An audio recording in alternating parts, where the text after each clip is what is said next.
Pour vous qui avez une courte mémoire ou bien pour ceux qui n'étaient pas nés, prêtez attention à ce que je vais dire et aussi prêtez attention à ce que vous allez voir. Lorsque les sans péchés, les sans taches, ceux qui n'ont jamais rien fait de mauvais dans ce pays, les petits frères directs de Jésus étaient au pouvoir, voilà 1/1000 de ce qui s'est passé. Pour l'instant, c'est ce qu'on a vu et ce qu'on n'a pas vu. Puisqu'aujourd'hui, on relève à peu près 500 disparitions. Et nous, on ne parle pas de 50 morts, on parle de beaucoup plus. On n'est pas loin de 200. Des centaines de personnes sont raflées. Ces rafles sont clairement ciblées. Nous avons rencontré ce couple dont le jeune frère a été raflé chez lui. Il témoigne évidemment en visage caché. Dans le scénario, on retrouvait très souvent les étudiants, sinon des groupes de personnes armés de goudins, armés de pilons, et derrière eux, on trouvait des gendarmes qui les escortaient. Et lorsque ces individus-là attrapaient les gens, soit ils les tuaient sur place, ou bien les gendarmes s'en occupaient pour les crisper de balles après. Parfois, on retrouve les corps dans la lagune, mais le plus souvent, on ne retrouve pas les corps. Jusqu'à aujourd'hui, on n'a pas retrouvé les enfants. N'importe où on va, on ne retrouve pas les enfants. Même je suis allée jusqu'à la morgue même.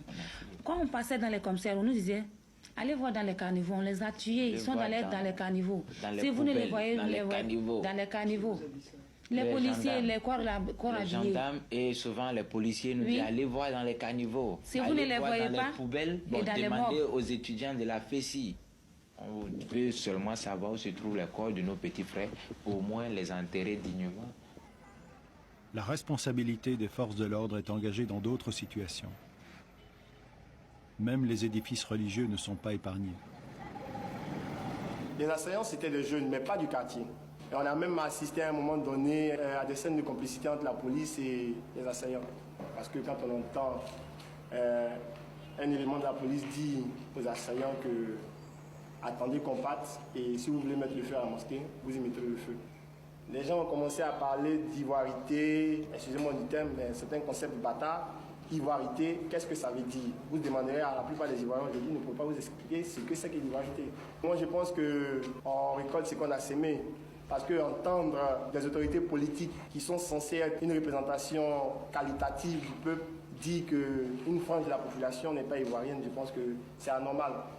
J'ai peur parce qu'aujourd'hui, il y a des zones où être militant du RDR est synonyme d'étranger et les gens ils sont prêts à casser du RDR. Ils le disent souvent eux-mêmes. Les Djoula, on va vous tuer un à un dans ce pays. Dans un autre quartier ils sont soumis les actes de raquettes, de tracasseries policières, des enlèvements, des meurtres qui sont commis impunément par des agents des forces de l'ordre, des agents de sécurité à l'encontre de cette population-là. Donc cette population vit aujourd'hui dans une situation de psychose véritable. Sous Laurent Gbagbo, comme sous le régime précédent, des crimes contre l'humanité sont commis tous les jours. Nous avons rencontré plusieurs victimes de ces crimes perpétrés par les forces de l'ordre et des militants du FPI, le parti du président. Nous étions à la maison, un coup, on va les policiers dans la cour. En même temps, on nous a pris, nous a menés jusqu'à derrière le cimetière. Bon, ils ont commencé à nous frapper là-bas. Nous sommes les Burkinabés. Nous sommes venus pour prendre le pays. Donc, nous allons voir avec eux. Après ça, les d'autres qui disent on a qu'à les tuer. Quand la police m'a pris, les civils me frappaient avec des bois. Ils me lançaient des coups de poing. Ils ont commencé à me déshabiller. Le policier même qui m'a sauvé la vie, lui-même, il a reçu des coups à cause de moi. Ils ont commencé à me taper, me déshabiller, me mettre nuit sur le goudron. Vous allez mettre le sac dans mon sac, prendre comme on appelle un matras, mettre dans le sac d'une femme. Vous allez me tuer. Je vous ai dit que je suis asthmatique, puis je porte déjà une début de grossesse. On s'en fout. Et c'est ça, c'est notre problème. Hein? Imbécile là, imbécile, et quatre là. Ils écartent mes jambes, ils mettent le sable dans mon sac, on prend le matras, on met dans mon sac, on me tape dans le cercle. Tout ce qui m'est arrivé, je suis ivoirienne, mais je suis Djoula. Et à votre avis, c'est pour cela Oui. qu'on vous en veut? Oui, parce que je suis Djoula. Avant, on ne faisait pas de trucs comme ça en Côte d'Ivoire. Mais depuis qu'il est arrivé, tu vois des gendarmes avec des civils qui se promènent dans la cour des gens pour tuer des gens dans la maison, pour voler les gens de la maison, pour dire, ouais, telle personne est ivoirienne, telle personne est Djoula, telle personne est burkinabé. C'est depuis l'arrivée de M. Bago que tout se passe en Côte d'Ivoire. Mais je dis que ça continue toujours. Et avant ça, en Côte d'Ivoire, c'était pas comme ça? Ce n'était pas comme ça. On n'était pas divisés. Bété, Baoulé, Djoula, Gouro, on était la même chose. Chez nous, en Côte d'Ivoire, tu es ivoirien, on avait accepté tout le monde. Mais aujourd'hui, vraiment, la Côte d'Ivoire, je ne reconnais plus la Côte d'Ivoire.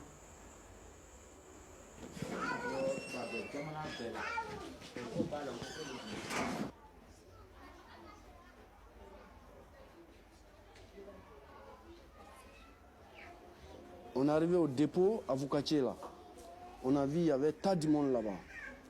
On est arrivé au milieu des gens là, on nous a fait arrêter. Ils ont commencé à nous frapper. Là maintenant, mon petit, lui, il a essayé de s'échapper. Il ne peut pas. Il y avait trop de monde. Ils ont frappé mon petit à évanouir lui. Moi-même, quand on m'a frappé, tombé à côté de lui, bon, ils ont cassé briques sur ma tête. Je voyais sang couler vers ici là.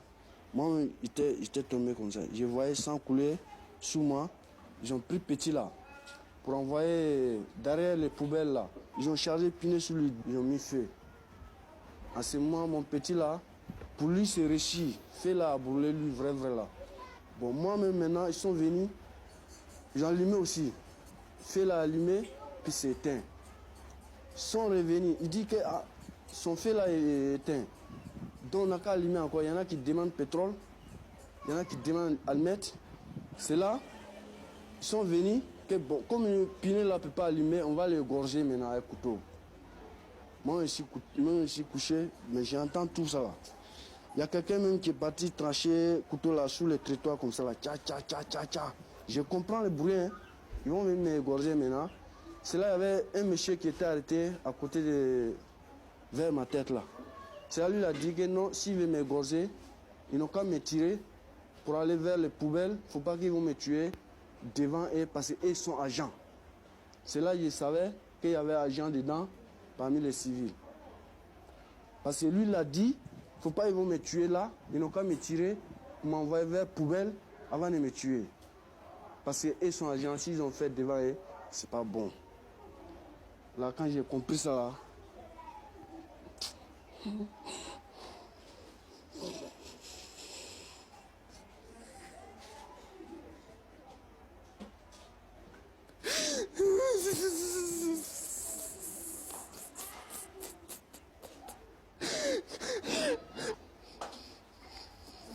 mon petit, ils ont brûlé, mais je sais bien, il ne peut pas brûler comme un bois. Hein? C'est un homme. Mais je ne peux pas chercher le corps. Puisque je n'ai pas de moyens.